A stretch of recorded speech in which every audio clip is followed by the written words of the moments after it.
Hello, how are you? Don't you just love the Golden Gate Bridge behind me, San Francisco? I used to actually live there for 17 years. I was over there.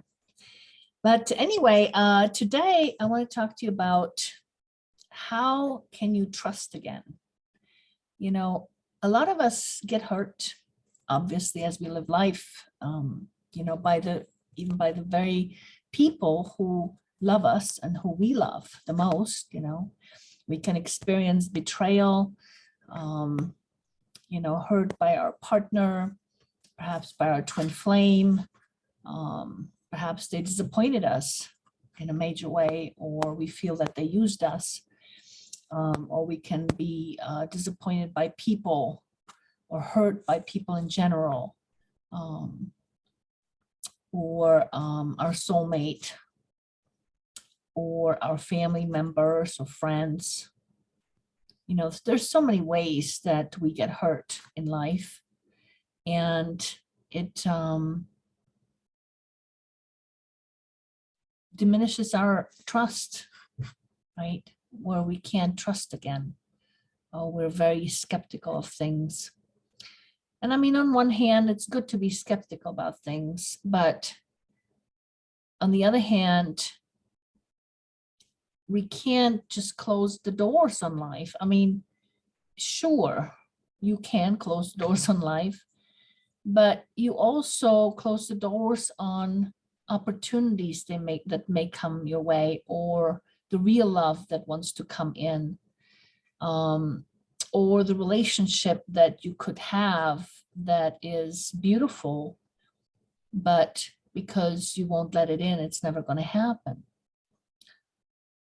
So how do we, trust again in the midst of the hurt that we experience?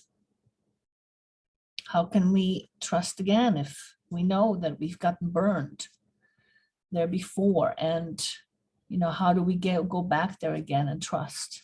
This question has been on my mind many, many years ago. And today I know the answer to it. So I want to share that with you because it is a great question to ask. How do we trust again in the midst of all that hurt? And I have to tell you that trust, it's not about blindly trusting someone, because you don't want to do that. You want to protect yourself, right?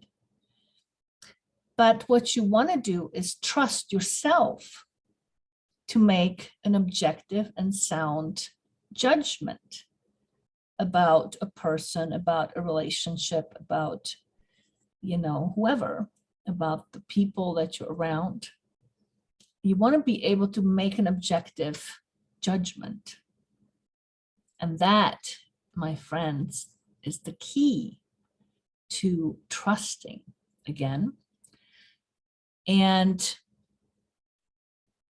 because, and I'm going to try to explain this, it can be a little bit complicated, but I'm going to try to make it simple for you. When we have the hurt in us still, which means we haven't fully processed it, we haven't fully resolved it,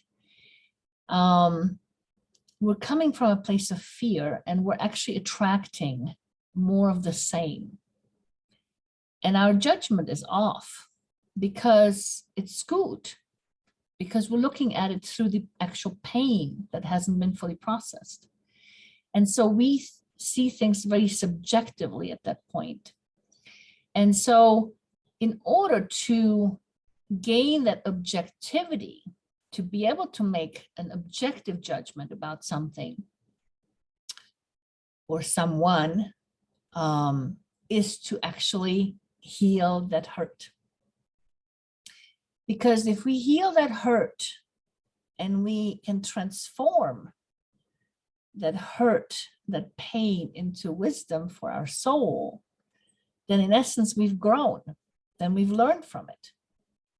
And then it swings us back into our power, rather than we're not sitting in our wound trying to make a decision about something, but rather now we're sitting in our power. making a decision about something. And now we can actually have an objective outlook and a sound judgment about trusting or not trusting. But the person we really trust is ourselves. That's the key to trusting again, is trusting ourselves. Because when we are carrying a lot of this hurt, right, we're attracting with it. We're attracting situations that are going to hurt us again. And so we keep in the cycle of not trusting because we got hurt again here. We can't trust ourselves because our decisions then are influenced by the actual hurt and the fact that the soul, your soul, wants to complete the experience. And so it keeps dragging you back into the mud of it, into the thick of it. And because a lot of us don't understand that, we think there's something wrong with us, or, we can't trust ourselves.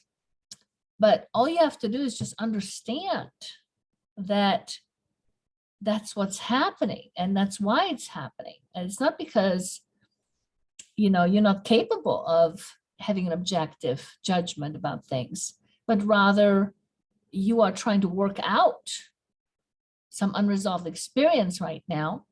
And so therefore you're going to attract that more of the same hurt again into your life.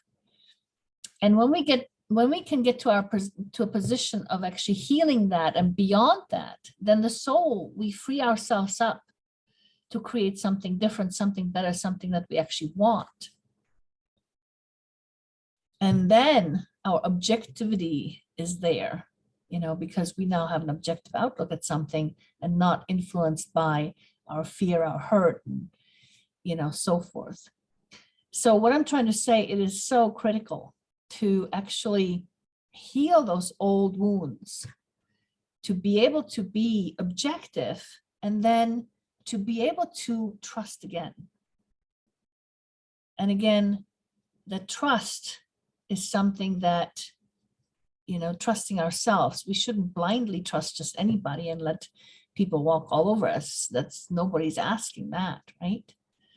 But we can, when we trust ourselves and when we are in that position of not coming from that hurt again, we can now, make an objective decision about whether to trust someone or not in a given situation without, being too paranoid and without locking doors that are actually viable opportunities for us that could be good, you see?